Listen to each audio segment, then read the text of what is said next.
ጤና ይስጥልን የመድፈኛው ቤተሰቦች እንደምን አላችሁ?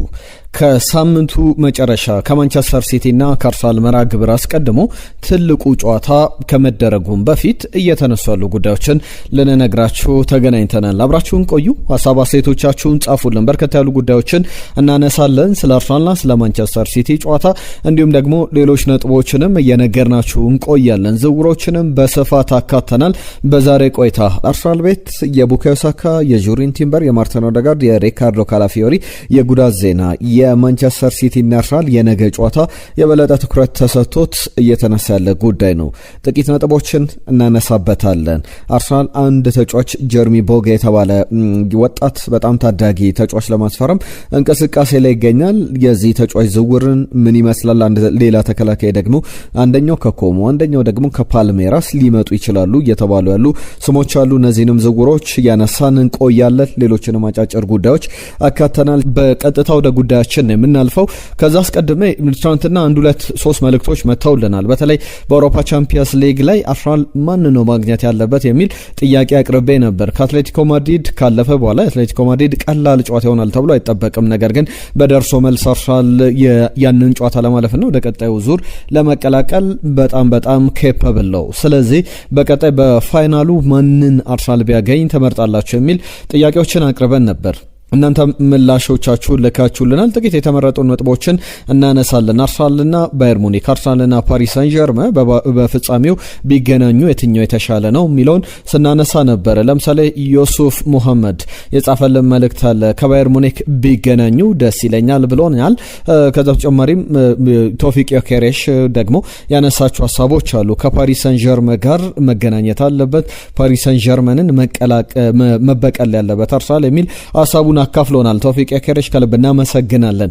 አየነው ሙሉዓለም እንዴት ናችሁ? የአርሰናል ትልቁ ችግር በየጨዋታው ከአንድ በላይ ግቦችን ማስቆጠር አለመቻል የሚል መልእክቱን ልኮልናል። ዝውውሮችን ዛሬ አንሱልን ብሎናል። በስፋት በርከት ያሉ ዝውውሮችን እናነሳለን። ጨፈው በኪ የተባለ አድማጫችንም ማንቸስተር ሲቲ አርሰናልን ያሸንፋል የሚል መልእክቱን ልኮልናል። ለሁሉም እነዚህን ጉዳዮች ትናንትና ያላካቸውልን ነው። ትናንትና ከመጡልን መልእክቶች መካከል ግን አንድ ማሳሰቢያ እኛ ሙሉ ጊዜ የምንለው ነው።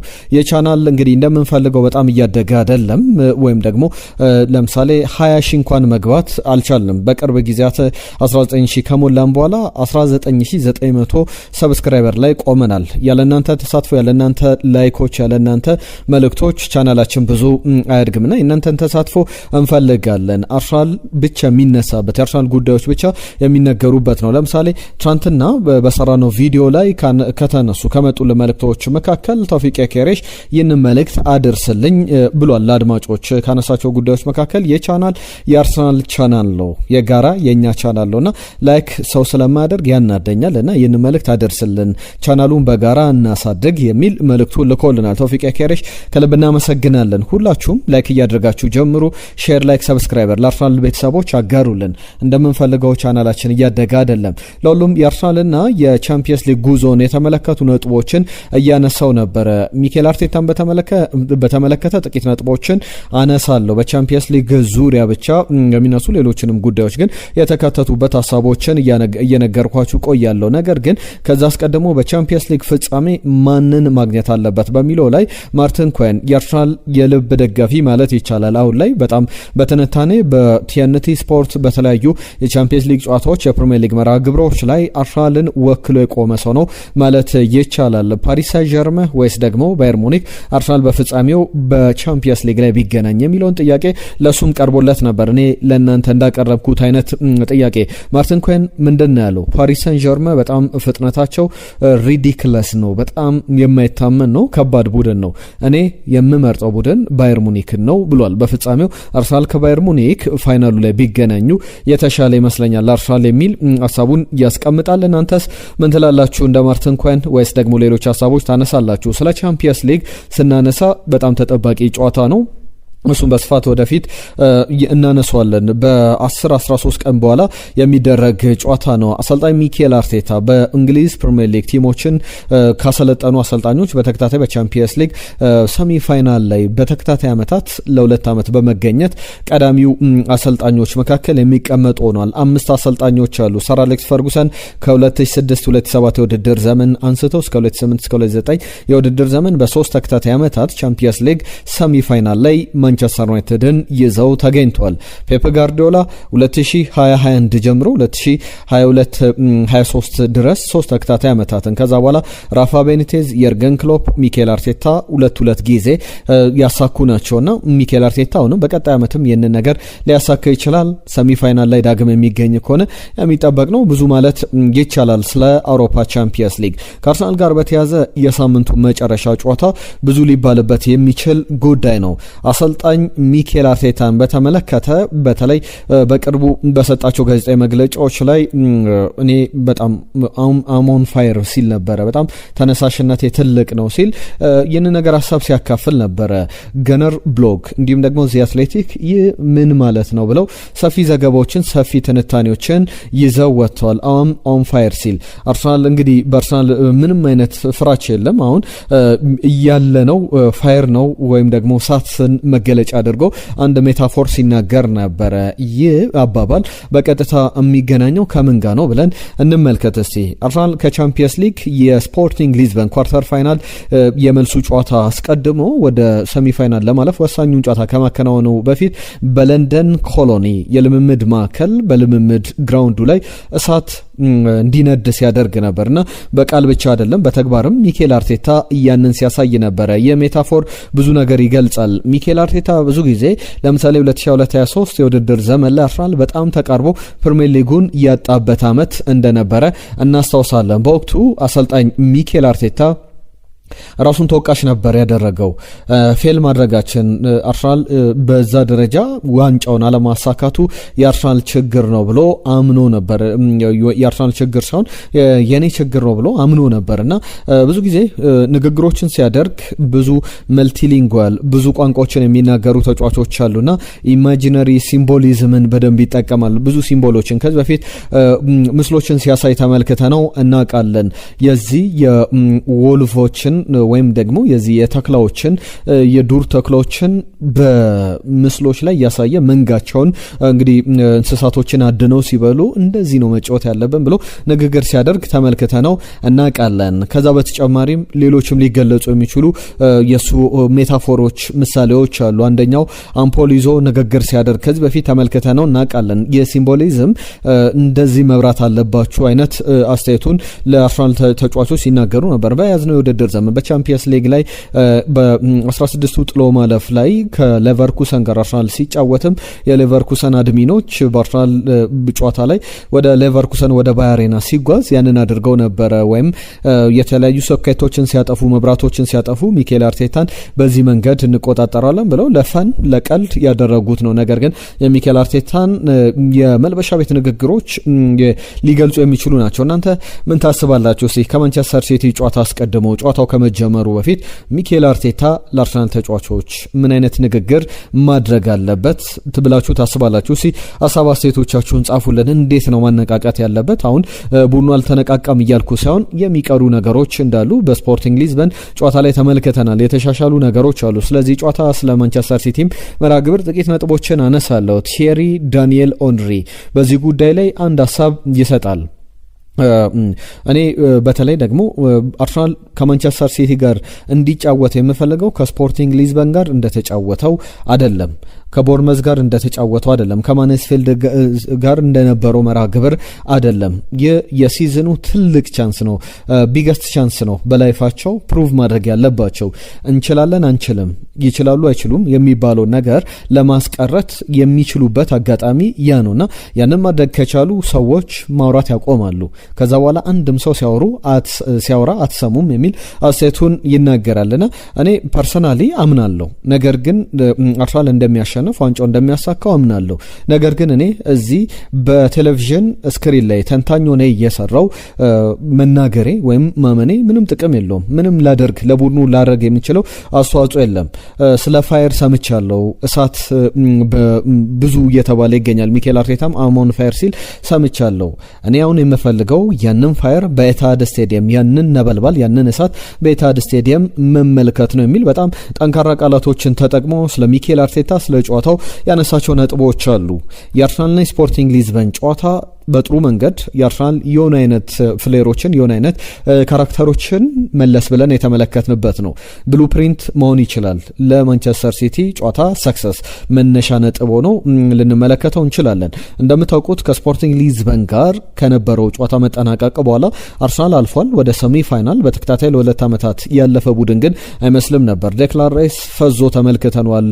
ሁለቱንም እጆቹ ወገቦቹ ላይ ይዞ ግማሾቹ ተጫዋቾች በጣም ተዳክመው ደስታቸውን እንኳን እየገለጹ አልነበረም እና የአርሰናል ቡድን ፊዚካሊ ሜንታሊ ኤግዞስትድ ሆኖ በጣም ተዳክመው በአእምሮም በፊዚካል ደረጃ በተክለ ሰውነታቸውም ፊዚካሊቲ ላይ ጥያቄ የሚነሳበት ነውና በክራውድ በደጋፊዎች ላይ ትንሽ ሪሊፍ አለ አሁንም ቢሆን። ነገር ግን በአርሰናል ተጫዋቾች ያንን ሪሊፍ አልተመለከትንም። እኔ በግሌ ሚኬል አርቴታ የተሻለ የደስታ ስሜት ላይ ነበረ ከተጫዋቾቹ ውጪ። ተጫዋቾቹ ግን የሆነ ያላሳኩት በርደን እንደነበረባቸው ያላሳኩት ነገር እንደነበረባቸው የሆነ አይነት ጫና እንደነበረ ፊታቸው ላይ መመልከት ይቻላል።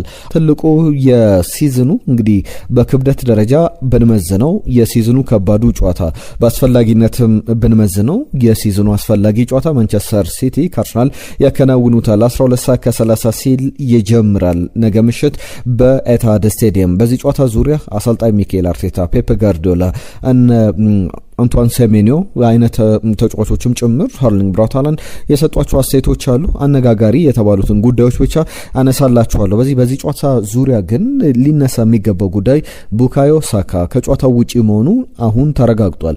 ትናንትና ሚኬል አርቴታ ያነሳቸው ጉዳዮች ነበሩ ከተጫዋቹ ጋር በተያያዘ። ማርች 2 ላይ በካራባኦ ካፕ ፍጻሜ ማንቸስተር ሲቲ 2-0 ሲያሸንፍ ነበር የተጫወተው። ከዛ በኋላ ብዙ ጨዋታዎች አምልጠውታል በተከታታይ ቻምፒየንስ ሊግ፣ የስፖርቲንግ ሊዝበን የደርሶ መልስ ጨዋታ፣ በፕሪሚየር ሊግ ላይ የቦርመዝ የሳውዛምፕተን የኤፍኤ ካፕ ጨዋታ አምልጠውታል። የማንቸስተር ሲቲ ጨዋታ ሌላ ጨዋታ ሆኖ መጥቷልና ቡካዮ ሳካ ለዚህ ጨዋታ አይደርስም፣ ነገር ግን በቀናት ዕድሜ ወደ ሜዳ ይመለሳል ብሏል።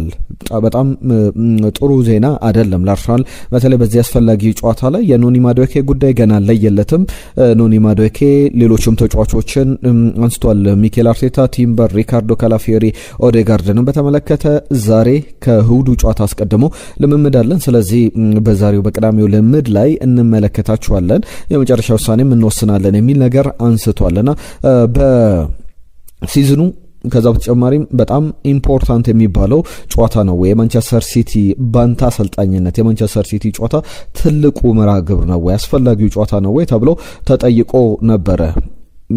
ያ ማለት እንግዲህ ከሚኬል አርቴታ ጋር በተያያዘ አገላለጹም በጣም ወድጄለታለሁ ስለ ጨዋታው የገለጸበት መንገድ።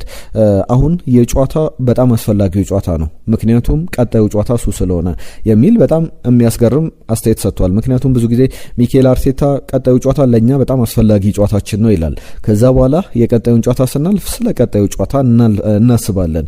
ጌም ባይ ጌም ማች ባይ ማች እንግዲህ ጨዋታ በጨዋታ ነው ነገሮችን የምናስበው ይላልና ለዛ በጣም ትክክለኛ ምላሽ እየሰጠ ይመስላልና ይህንን ጨዋታ በመንገድ ሊጠነቀቅ ይችላል። ለማሸነፍ ወደ ኤታድ ስቴዲየም እንሄዳለን፣ የትኛውንም ጨዋታ ለማሸነፍ ነው የምንዘጋጀው ብሏል። በእርግጥ ሚኬል አርቴታ ለማሸነፍ ነው የምንዘጋጀው ጨዋታው በዛ መንገድ ይጠናቀቃል የሚል እምነት ቢኖረውም በአርሰናል በኩል ግን ለምሳሌ ሚኬል አርቴታ ትልቅ ጨዋታዎች ላይ ያለበት ያጨዋታ አቀራረብ ሁሌም የሚታወቅ ነው። ለጨዋታው ሲዘጋጅ ቅድመ ቡድኑ እንዳይሸነፍ ጥረት ያደርጋል። እንኳን በዚህ የሲዝኑ ዲፋይኒንግ ሞመንት ዲፋይኒንግ ጨዋታ በጣም አስፈላጊው መርሃ ግብር ላይ እንኳን ቀርቶ አይደለም በሌሎች መርሃ ግብሮች ላይ ሚኬል አርቴታ ግብ እንዳይቆጠርበት መጀመሪያ ቢያንስ ያቸው ውጤት ለማስመዝገብ ወደ ሜዳ የሚገባ አይነት አጥቅቶ የሚጫወት ቡድን እንዳልሆነ ይታወቃል። ሁላችንም እናውቃለንና ሚኬል አርቴታ ለአቻ እንገባለን ብሎ አስተያየት እንዲሰጥ አይጠበቅም። ነገር ግን በዛ ደረጃ የሰጠው አስተያየት አለ። ለሁሉም ብዙ ነገሮችን አንስቷል። ከሌሎች ተጫዋቾች ጋር ስለ ቡካዮ ሳካ ብቻ አይደለም ሌላና ማክስ ዳውማንም ጭምር ለዚህ ጨዋታ ዝግጁ ናቸው፣ በጣም ትልቅ ስቴጅ ነው የሚል አስተያየቱን ሰጥቷል። አንቷን ሴሜኒዮ ያነሱ አንድ የፖድካስት ላይ ቀርቦ ነበር። በጣም አነጋጋሪ አስተያየት ሲሰጥ ነበረ። በጣም አስፈላጊ ጨዋታ ላይ በጣም በአስፈላጊው ሰዓት አርሰናልን እንገጥማለን፣ በጣም ምርጥ ብቃት ላይ እንገኛለን፣ አርሰናል ደግሞ ምርጥ ብቃት ላይ አይገኝም የሚል አስተያየቱን ሰጥቷል። አሰልጣኝ ፔፕ ጋርዲዮላ ግን ነገሮችን ለማለዘብ ነው የሚሞክረው ሁሌም በሚሰጣቸው አስተያየቶች። ከ22 ዓመታት በኋላ ዋንጫ ለማሸነፍ ከሚጫወት ቡድን ጋር መጫወት ቀላል አይደለም። ለምሳሌ እኔ ወደ ማንቸስተር ሲቲ የመጀመሪያ ጊዜያት ላይ ስመጣ አርሰናል አሁን ዩኒክ የሚባል ቡድን ነውና ያንን ስሜት አውቀዋለሁ። የመጀመሪያ ጊዜ ዋንጫ ለማሸነፍ ጥረት በምናደርግበት በምንፋለምበት ሰዓት ላይ የነበረውን እያንዳንዱ ስሜት በደንብ እረዳለሁ የሚል አስተያየቱን ሰጥቷል። ሩበን ዲያዥን በተመለከተ ከማንቸስተር ሲቲና ከአርሰናል ጨዋታው ውጪ መሆኑም ተረጋግጧል። ያም ለአርሰናል በጣም ጥሩ አስፈላጊ ዜና ይመስላል። ከአርሰናል ጋር በተያያዘ ሃርሊንግ ብራውት ሃላንድ ከጋብሪኤል ማጋሌሽ በጣም የሚጠበቅ ትንቅንቅ ነው። ከዚህ በፊት በነበሩ ጨዋታዎች ላይ የሁለቱ የዊሊያም ሳሊባ ምርጥ ተጫዋች ነው፣ ጋብሪኤል ማጋሌሽ ምርጥ ተጫዋች ነው። አርሰናል በጣም ምርጥ ቡድን ነው። ዳቪድ ራያ ጥሩ ግብ ጠባቂ ነው። በጣም ቀላል ጨዋታ የሚሆን መርሃ ግብር አይደለም። ለማሸነፍ እንሞክራለን፣ ማድረግ የምንችለውን በሙሉ እናደርጋለን እያለ ይገኛል ሃርሊንግ ብራውት ሃላንድ ከጨዋታው አስቀድሞና የውዱ ጨዋታ ብዙ የሚባልበት ታክቲካሊ ከዛ በተጨማሪም በሜንታሊቲ ደረጃ ያላቸውን ዝግጁነት ብንመለከትበት ብዙ ሊያስብል የሚችለው ለአርሰናል ግን ጁሪን ቲምበር ቢመለስ ሌሎችም ተጫዋቾች ቢኖሩ ጥሩ ነው። በተለይ በስፖርቲንግ ሊዝበን ጨዋታ ላይ ከተመለከትናቸው ነገሮች የበለጠ አንዳንድ ነገሮችን መጠበቅ ሊኖርብን ይችላል። ለሁሉም እነዚህ ጉዳዮች ከአርሰናልና ከማንቸስተር ሲቲ ጨዋታ ጋር በተያያዘ ሊነሱ የሚችሉ ጨዋታዎች ናቸው። አሁንም ግምቶቻችሁ ላኩልን። አውት ኦፍ ፖዚሽን አርሰናል የሚስተካከለው ቡድን የለም። ከዓለም ሁሉ ቢነጻጸር ከኳስ ውጪ ባለው እንቅስቃሴ ከኳስ ውጪ አደረጃጀት የሚገርም አይነት ቡድን ነው። ያንን የአርሰናል መከላከልን ደግሞ አሁን በባለፈው ጨዋታ ላይ መጠነኛ መስተካከሎችን አይተናል። የአርሰናል ትልቁ መሳሪያ ትልቁ ቱል ማጥቃቱ አይደለም መከላከሉ ነው። ትናንትናም ስንለው ነበር። ያንን እያስተካከለ ይገኛል። ማርቲን ዙሜንዲ ጥሩ ተጫውቷል። በማንቸስተር ሲቲ ጨዋታ ያንን ጨዋታ እንጠብቃለን። ኤቨሬቼዝ ተመሳሳይ ፒየሮ ኢንካፔ በጣም በጥሩ መንገድ ሲጫወት ነበርና ለአርሰናል ዘ ቤስት ቻንስ የሚባለው ኤታድ ስቴዲየም ላይ የራሳቸውን አይደንቲቲ ማግኘትና ራሳቸውን መስሎ መቅረብ ነው። ከአርሰናል ጋር በተያዘ እነዚህ ነገሮች ብቻ በአርሰናል ጨዋታ ላይ ብዙ ሊባል ይችላል። ኦፕታ ሱፐር ኮሜንተሮች ብዙ ግምቶቻቸውን ለማንቸስተር ሲቲ እየሰጡ ይገኛሉ። አርሰናል ግን አሁንም ቢሆን ከዚህ የተሻለ ጉዞ ላይ መገኘት ያለበት ይመስላል። ጄሚ ካራገር አንድ ኤክስፕሬሽን ሲጠቀም ነበረ። አርሰናል ኤሊት አታኪንግ ኳሊቲ የለውም፣ በማጥቃት ረገድ በጣም ምርጥ የሚባሉ የዓለማችን ተጫዋቾች የሉትም። እኔ እየተቸው አይደለም ይላል። እውነቱን ነው። ጄሚ ካራገር የትችት አይደለም። አሁን ባለው ደረጃ በአርሰናል ቡድን ውስጥ ከማንቸስተር ሲቲ ጋር ወይ ከባርሰሎና ጋር ወይ ከሪያል ማድሪድ የፊት መስመር አጥቂዎች ጋር የሚነጻጸር አጥቂ በአርሰናል ቤት የለም። የአርሰናል መከላከል እዚህ አድርሶታል። ጄሚ ካራገር በተደጋጋሚ የሚለው ጉዳይ ነው። ቻምፒየንስ ሊግን ለማሸነፍ ግን ያንን አታኪንግ ኳሊቲ ቡድኑ ማግኘት አለበት ይላል። በመጨረሻዎቹ ከዚህ በኋላ አርሰናል ቻምፒየንስ ሊግን ለማሸነፍ የሶስት ጨዋታ እድሜ ነው። የአትሌቲኮ ማድሪድ 2 የደርሶ መልስ ጨዋታዎች ከዛ በኋላ አፕሪል መጨረሻና ሜይ መጀመሪያ ላይ የሚደረጉ በአንድ ሳምንት ልዩነት የሚደረግ በሜትሮፖሊታኖ እንዲሁም ደግሞ በኤምሬትስ ስታዲየም የሚደረጉ ለጨዋታዎች ከዛ በኋላ ደግሞ የፍጻሜው ጨዋታ ሃንጋሪ ቡዳፔስት ላይ ይደረጋል። ለነዚህ ጨዋታዎች የሚኬል አርቴታ ቡድን እንዴት መዘጋጀት አለበት? የማጥቃት አማራጮቹን እንዴት ማስፋት አለበት? በጉዳትም በአቋም መውረድም ብዙ እየተቸገረ ይገኛልና የአርሰናል አጥቂዎች ፈንክሽናል እየሆኑ አይደሉም። በቀጣይ ጨዋታዎች ላይ እንዴት አይነት የተጫዋቾች አጠቃቀም መከተል አለበት የሚለው ብዙ ሊባልበት የሚችል ጉዳይ ነው። ስለዚህ ጉዳይ ብዙ እንላለን ወደፊትም ዙሜንዲ ራይስ ብዙ ጥሩ ብቃታቸውን የምንጠብቅበት ጊዜ ነው። ዙሜንዲ ለምሳሌ የአርሰናልን ደቂቃዎችን ሙሉ ለምሳሌ እስካሁን አርሰናል በሜዳ ላይ ያሳለፋቸውን ደቂቃዎች ብንመለከት 79% ዙሜንዲ በሜዳ ላይ ተጫውቷል። ዴክላን ራይስ 77%ና ብዙ ደቂቃዎችን በሜዳ ላይ ያሳለፉ ተጫዋቾች አሉትና ትልቁ ጥያቄ የአርሰናል የሚኬል አርቴታም ሮቴት አለማድረግ ዋጋ አስከፍሎታል ወይ የሚለው ትልቁ ጥያቄ ሊሆን ይችላል። አሁንም ቢሆን ግን ለዛ ምላሽ ለመስጠት የአርሰናል ተጫዋቾች ተጫዋቾችን ልምምዶች ላይ ጭምር ፊዚካሊቲያቸውን እንዲጠብቁ በቀላሉ እንግዲህ በጣም የሪሃብ ስራ ማገገም ስራዎችን እንዲሰሩና ጉልበታቸውን በደንብ ቆጥበው ለጨዋታዎች እንዲዘጋጁ ማድረግ በደንብ ያስፈልጋል። ለሁሉም እነዚህን ጉዳዮች አነሳን። ከጨዋታው ጋር በተያዘ ሪዮ ፈርዲናንድ ያነሳል ስለ ማርቲን ዙሜንዲ በጣም ሲተች ነበር። ዓለም ዋንጫ ዩሮ ፋይናል ላይ የዩሮ ፋይናል ላይ ባሳየው ብቃት የተመረጠ ተጫዋች ነው በሚል የተነሱ ሀሳቦች አሉ። አርሰናል ያስፈረመው በዛ በአንድ ጨዋታ ብቃት ነው እኛ ሊያብል አይደለም በሚል በጣም በሱ ላይ እምነት ሊጣልበት የሚችል ተጫዋች አይደለም በሚል ጥያቄ የሚያነሱ አሉ። በዚህ ጉዳይ ላይ ደግሞ ሪዮ ፈርዲናንድ ተጫዋቹን ይከላከሏል። ስህተቶች ሊሰራ ይችላል። እሱ የአርሰናል ሲስተም ችግር ነው እንጂ የተጫዋቹ ብቃት አይደለምና የአርሰናል ትልቁ ችግር የአታኪንግ ፍሌር ከፊት ያሉ ተጫዋቾች እጥረት ችግር ነው እንጂ ሌላ ኩዌሽን የሚደረግ ነገር የለውም። ማርቲን ዙሜንዲ ጥያቄ ሊነሳበት አይገባም ይላል። ስለ አርሰናል ደጋፊዎች ሚኬል አርቴታ ይሰናበት ስለማለታቸውም ያነሳው ጉዳይ አለ። ትክክለኛ ሀሳብ አይደለም በሚል ብዙ ጉዳዮችን አንስቷል። ለሁሉም የአርሰናልና የማንቸስተር ሲቲ ጨዋታ ስለስንት ይጠናቀቃል?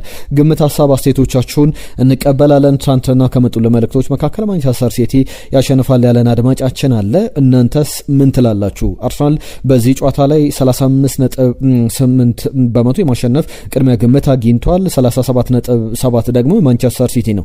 6.5 በመቶ ባቻ ውጤት ጨዋታ ይጠናቀቃል በሚል በኦፕታ ሱፐር ኮምፒውተሮች ግምት መሰረት የተመለከትነው ነውና ያንን ደግሞ በቀጣይ ምን ያክል አርሰናል ብዙ የተቀራረበ ግምት የተሰጠው የተራራቀ አይደለም ከማንቸስተር ሲቲ አንጻርና ብዙ ልንልበት የሚገባ ጉዳይ አይደለም። ጆርጂኒዮ አንድ ሀሳብ ሲሰጥ ነበረ። ለአርሰናል ተጫዋቾች ያለፉትን 2 ዓመታት መርሳት አለባቸው። እሱ ነው ምክሬ። ምን ትመክራቸዋለህ ተብሎ ነበርና ያለፉትን ዓመታት ሰርተው ረስተው አሁን ምንድነው ጠንካራ ጎናችን የሚለው ላይ ትኩረት አድርገው መቀጠል አለባቸው ይላል። ያራይት ደግሞ በጣም በሚያስገርም ሁኔታ በዚህ ወቅት ላይ አርሰናልን መመልከት አልፈልግም፣ በጣም ትልቅ ህመም የሚፈጥርብኝ ነው፣ ይከብደኛል የሚል ነገር አንስቷል። ነገር ግን አሁን ባለፉት ዓመታት በነበረበት ደረጃ ላይ አርሰናል ተገኝቷል። የሊጉ መሪዎች መካከል አንዱ ነው። አሁን ምንድነው የሚቀረው? ያንን ማጠናቀቅ። ያንን ደግሞ ሁሉም ሪስፖንሲብል ትልቅ ኃላፊነት እንዳለበት አስበው ወደ ሜዳ መግባት አለባቸው። በማንቸስተር ሲቲ ጨዋታ ላይ ሁሉም የነሱ ኃላፊነት ነው የሚል አስተያየቱን ሰጥቷል። ለሁሉም እነዚህን ጉዳዮች ካነሳን አይቀር ወደ ዝውውር ጉዳዮች እንለፍ። ዳቪድ ኦርነስቲን በዚህ አትሌቲክ አንድ የጥያቄና መልስ ቆይታ አለ። ስለ ዝውውሮች፣ ስለ ቡድኖች ይጠይቃል። ማንቸስተር ዩናይትድን፣ ቼልሲ፣ ሌሎችንም ቡድኖች በተመለከተ የአርሰናልን ጉዳዮች ደግሞ እዚህ ቻናል ላይ አነሳላችኋለሁ። ዝርዝር ያነሳቸው ጉዳዮች አሉ። ከዩሊያን አልቫሬዝ እስከ ብራድሊ ባርኮላ፣ አንቶኒ ጎርደን ሌሎችንም ስሞች እናነሳለን። በዳቪድ ኦርነስቲን ከመጀመሪያው ጥያቄ አንደኛው ሚኬል አርቴታ በውድድር ዓመቱ ይቆያል መጨረሻ ላይ ወይስ ደግሞ ይሰናበታል የሚለውን ጉዳይ በተመለከተ እኔ በእርግጠኝነት አርሰናልም ሚኬል አርቴታ በአርሰናል እንዲቆይ ይፈልጋል። ነገር ግን ዋናው ነገር በሚኬል አርቴታም ቃል ላይ የምንመለከተው እሱ ነው። ነገር ግን እግር ኳስ ነው፣ የሚፈጠረው ነገር አይታወቅም። የዋ መሆን አልፈልግም፣ ሚኬል አርቴታ ፍጹም አይለቅም ብዬ መናገር አልፈልግም ይላል። በእግር ኳስ ብዙ ሰርፕራይዝ የሚያደርጉ የሚያስደንቁ የማይጠበቁ ነገሮችን ልንመለከት እንችላለን። የአርሰናልም የሚኬል አርቴታም ኢንቴንሽን ክሊር ነው። ነገር ግን አርሰናል ምናልባት ዋንጫ ሳያሸንፍ የሚያጠናቅቅ ከሆነ ኦብቪየስሊ ብዙ ለውጦች ሊኖሩ ይችላሉና ያንን መጠበቅ ሊኖርብን ይችላል ብሏል። ዝውውሮችን በተመለከተ ከብራድሊ ባርኮላ ከአንቶኒ ጎርደን ጋር በተያዘ አርሰናል የነዚህ ተጫዋቾች በጣም አድናቂ ነው። ሚኬል አርቴታም ተጫዋቾቹን ይፈልጋል። ዩሊያን አልቫሬዝንም በተመሳሳይ ከሚፈልጋቸው ተጫዋቾች መካከል አንዱ ነው። ነገር ግን አሁን በዚህ ላይ ምንም አይነት እንግዲህ ተግባራዊ የተደረገ የዝውውር እንቅስቃሴ የለም። በተጫዋቾቹ ላይ ግን አርሰናል የበለጠ ትኩረት አድርጎ እየሰራ ይገኛል።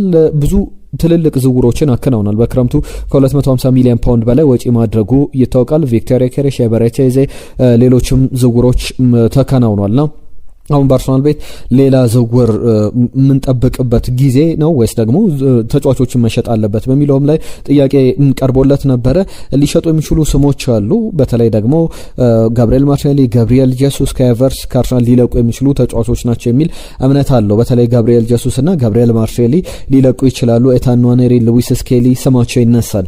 በዚህ ጉዳይ ላይ አርሰናል መሸጥ አለበት። ነገር ግን አሁን በአርሰናል ቤት ክሊር እና በግልጽ ያልተቀመጠው ነገር ምንድነው ብሎ ያስቀምጣል። ተጫዋቾች መሸጥ ሊኖርባቸው ይችላል፣ ነገር ግን መሸጣቸው ብቻ ሳይሆን አርሰናል ከገዛ በኋላ ነው የሚሸጠው ወይስ ደግሞ አስቀድሞ በክለቦች ግዴታ ውስጥ ሊገቡ ይችላሉ ተጫዋቾችን ሳንሸጥ አንገዛም ብለውና አርሰናል እዛ ደረጃ ላይ ይገኛሉ የሚለው ገና የተረጋገጠ ነገር የለውም በሚል ያስቀመጣቸው ጉዳዮች አሉ። ከዛ ውጪ የኤደርሰን ጉዳይ በስፋት እየተነሳ ይገኛል። በዚህ ጥያቄ ላይ አርሰናል ሰፊ ፍላጎት እንዳለው ኤደርሰንን ለማስፈረም ብራዚላዊውን የአታላንታ የአማካኝ ስፍራ ተጫዋችን ለማስፈረም ባለፉት ጥቂት ዓመታት በሴሪያው ላይ አውትስታንዲንግ ፐርፎርማንስ ካላቸው የአማካኝ ስፍራ ተጫዋቾች መካከል አንዱ ነው። በክለቡ በኩል ቫልዩ የሚደረገው እስከ 44 ሚሊዮን ፓውንድ ነው። አርሰናል ግን 35 ሚሊዮን ፓውንድ እስከ 40 ሚሊዮን ፓውንድ ተጫዋቹን የማስፈረም ፍላጎት አለው። ድርድሮች ሊደረጉ ይችላሉ። አትሌቲኮ ማድሪድ ዝውውሩን ያጠናቅቃል ተብሎ ፌል ያደረገ ዝውውር ነውና ኤደርሰን በአርሰናል ራዳር ውስጥ ከሚገኙ ስሞች መካከል አንዱ ነው እየተባለ ይገኛል። ቀደም የኤታን ንዋኔሪን ጉዳይ ሳነሳ ነበረ። በተለይ ለኪፕ ይዞት እንደወጣው ዘገባ ከሆነ በአዲሱ አሰልጣኝ በተለይ ዲዘርቢ ክለቡን ከለቀቁ በኋላ የመጫወቻ ሰዓቶቹ በጣም ተገድቧልና አቢባዬ በሚገርም ሁኔታ ብዙ ሰዓቶችን እየሰጡት አይደለም። አርሰናል ተጫዋቹ ባልተጫወተ ቁጥር ገንዘብ ያገኛል በስምነታቸው መሰረትና የ19 ዓመቱ ኤታን ንዋኔሪ በተለይ ወደ አስቶን ቪላ ሊሄድ በተለይ ሞርጋን ሮጀርስ ወደ አርሰናል ሊመጣ የሚችልበት እድል ካለ የሱ ዝውውር አካል ሆኖ ሊዘዋወር ይችላል። ሌሎችም እነ ዶርትመንድም ይፈልጉታል የሚል ዘገባን ተመልክተናል። ብዙ እየተባለባቸው ያሉ ጉዳዮች ናቸው። የኦዝማን ዲያሞንዴ ጉዳይም ይነሳል። ኦዝማን ዲያሞንዴ ኮትዲቯራዊ የማል ስፍራ ተከላካይ ስፖርቲንግ ሊዝበንና አርሰናል ባደረጉት ጨዋታ ላይም በደንብ ተመልክታችሁታል። የ2 ዓመቱ ተጫዋች 80 ሚሊዮን ዩሮ የውል መፍረሻው ነው። አሁን ግን በ50 ሚሊዮን ዩሮ ወደ ገበያ ቀርቧል። እንደ ቲም ቶክ ዘገባ በአርሰናል ላይ ሊጨመሩ በአርሰናል ኳሊቲ ላይ ብዙ ሊጨምሩ ሊያሳድጉ ከሚችሉ ስሞች መካከል አንደኛው ነው የሚል ዘገባን ተመልክተናል። ዘሰን የአንቶኒ ጎርደንን ጉዳይ በስፋት እየዘገበ ይገኛል ባለፉት ቀናት ላይና ጋብሪኤል ማርሴሊ፣ ሊያንድሮ ትሮሳርድ ሌሎችም ተጫዋቾች ተሽጠው የተጫዋች አንቶኒ ጎርደን ከኒውካስል ዩናይትድ ሊመጣ ይችላል የሚል ዘገባዎችም አሉ። ዘሰን ብቻ አይደለም፣ ዘቴሌግራፍ በጣም ሰፊ ዘገባን ይዞ ወጥቶ ተመልክቻለሁ። የዘቴሌግራፉ ሉክ ኤድዋርድስ ካነሳቸው ጉዳዮች መካከል አንቶኒ ጎርደን ኒውካስል ዩናይትድን ለመልቀቅ ፈቃደኛ ነው። በተለይ ከዓለም ዋንጫ በፊት ነገሮቹ እንዲያበቁ ይፈልጋል። ዓለም ዋንጫ ላይ ጉዳት ሊኖር ይችላል። ዓለም ዋንጫ ላይ ያቃም መውረድ ሊሆን ይችላል። ክለቦች ፍላጎታቸው ሊያጡ ይችላሉ። ዓለም ዋንጫው ላይ ደግሞ በጣም የሚገርም ብቃት የሚያሳዩ ተጫዋቾች ካሉ በዛው ደረጃ ሌሎች ክለቦች ትኩረታቸውን ወደዛ ሊያደርጉ ይችላሉ። ከዛ በተጨማሪም አንቶኒ ጎርደን ራሱ በጣም ምርጥ ብቃት ቢያሳይ ብላችሁ አስቡት። ኒውካስል ዩናይትድም የሚጠይቀውን ገንዘብ ከፍ ሊያደርግ ይችላልና እንደዚህ አይነት አንሰርቴኒቲዎች አሉ፣ የማይገመቱ ነገሮች አሉ። ስለዚህ ከተጫዋቹ ጋር በተያዘ በቀጣይ ኒውካስል ዩናይትድን ለቆ አርሰናልን ይቀላቀላል፣ ወደ ለንደን ሊሄድ ይችላል የሚሉ ሰፊ ዘገባዎችን እየተመለከተን እንገኛለን። ብዙ ሀሳቦች የሚነሱበት ጉዳይ የጀርሚ ቦጋ ጉዳይ በትልቅ ደረጃ እየተነሳ ይገኛል። አርሰናል ይህንን ተጫዋች ለማስፈረም ፍላጎት አለው። ጀርሚ ቦጋ 16 ዓመቱ ላይ ይገኛል። ክረምት ላይ 17 ዓመት ይሞላዋል። በ17 ዓመቱ ደግሞ የስኮላርሺፕ ተርም ወይም ደግሞ ውል በዚህ ፕሮፌሽናል የመጀመሪያ ውሉን ከስኮላርሺፕ ተርም ወጥቶ ወደ መጀመሪያ ውሉ ማደግ ይችላል፣ ወይም የመጀመሪያ ፕሮፌሽናል ኮንትራቱን መፈረም ይችላል በሌስተር ሲቲ። 16 ዓመቱ ነው። በጣም ወጣት ተጫዋች ነው። ብዙ ክለቦች የሚፈልጉት አይነት ተጫዋች ነውና በተጫዋቹ ዙሪያ አርሰናል በጣም በጥብቅ እየፈለገው ያለ ተጫዋች እንደሆነ የሚያሳዩ ዘገባዎች አሉ። 17 ዓመት ክረምት ላይ ይሞላል። በ17 ዓመቱ ወደ አርሰናል ሊመጣ ይችላል። ውሉን ሊያራዝም ይችላል። ውልም የመጀመሪያ ፕሮፌሽናል ኮንትራቱን ሊፈርም ይችላል። ረጅም ዓመታት የሚፈርምበት አይደለም 17 ዓመት ላይ እያሉ ተጫዋቾች። ነገር ግን ጀርሚ ቦጋ ውሉን ቢፈርምም አርሰናል ከሌስተር ሲቲ ተጫዋቹን ለማስፈረም እንቅስቃሴ ያደርጋል ተብሎ ይጠበቃል። ምናልባት ግን አርሰናል ይህንን ተጫዋች ካስፈረመ ማክስ ዳውማን፣ ኤታን ንዋኔሪ እንዲሁም ደግሞ ጀርሚ ሞንጋን ይዞ እነዚህ ሶስት ተጫዋቾች ጀርሚ ሞንጋ 15 ዓመቱ ከ271 ቀን በፕሪሚየር ሊግ ላይ የተጫወተ በእድሜ ትንሹ ሶስተኛው ተጫዋች ነው። ኤታን ንዋኔሪ በእድሜ ትንሹ ተጫዋች ነው በፕሪሚየር ሊግ ላይ 15 ዓመት ከ181 ቀን። ማክስ ዳውማን ደግሞ 15 ዓመት ከ235 ቀናት ላይ በፕሪሚየር ሊግ ላይ በመጫወት በእድሜ ትንንሾቹን ሶስት ባለታሪክ የፕሪሚየር ሊግ ተጫዋቾች ባንዴ ሊይዝ ይችላል ከውሰት ሁሉ ኤታን ንዋኔሪ ሲመለስ ማለት ነውና እንደዚህ አይነት አጋጣሚዎች አሉት። በስፋት እየተነሳ ይገኛል። ባርሴሎና፣ አርሰናል፣ ናፖሊ የሚፈልጉት አንድ ተጫዋች አለ። ሉዊዝ ቤንዴቲ ይባላል። የፓልሜራስ ተከላካይ ነው። አርሰናል በእርግጥ ከሰሞኑ ጃኮብ ራሞን የተባለውን የኮሞውን ተከላካይ እየፈለገ ይገኛል። የመስመር ተከላካይ ነው። ይህንን ተጫዋች ደግሞ ማያገኝ ከሆነ ትኩረቱን ወደ ሉዊዝ ቤንዲቶ እንደሚያደርግ እየተነገረ ይገኛል። በተለይ እስከ 25 ሚሊዮን ዩሮ የሚከፈል ክለብ ካለ ፓልሜራስ ተጫዋቹን ለመሸጥ ፍቃደኛ ነው የሚሉ ሪፖርቶችን እየተመለከተ እንገኛለን። ለሁሉም ክቡራትና ክቡራን ስፖርታዊ ጉዳዮቻችን እነዚህን ይመስላሉ። አብራችሁን ስለነበራችሁ ከልብ እናመሰግናለን። ሀሳብ አስተያየቶቻችሁን እንቀበላለን። እንደተለመደው አበረታቱን እንላለን። ላይክ፣ ሼር፣ ሰብስክራይብ እያደረጋችሁ ቤተሰብነታችሁን አሳዩን።